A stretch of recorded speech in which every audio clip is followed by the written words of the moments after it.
Ever wondered why some TypeScript imports use curly braces while others don't? The answer lies in understanding named versus default exports. Named exports require curly braces when importing. You can have multiple named exports in a single file. For example, you might export a function, a class, and a constant all from the same module. When importing, you must use curly braces and specify which items you want to import. Default exports work differently. They don't require curly braces when importing, and you're limited to just one default export per file. This makes them ideal for the main thing your module exports, like a React component or a utility class. Here's a key distinction. Named exports must use the exact exported name when importing, or you need to use an explicit alias with the as keyword.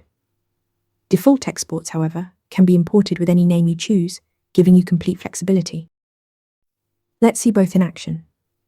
With named exports, you export specific items and import them by name in curly braces. You can import multiple items at once. With default exports, you export one main item and import it without braces, using whatever name you prefer. You can even mix both approaches in the same file. Remember, named exports use curly braces and exact names, while default exports don't require braces and let you choose any import name. Ready to ace your TypeScript interview?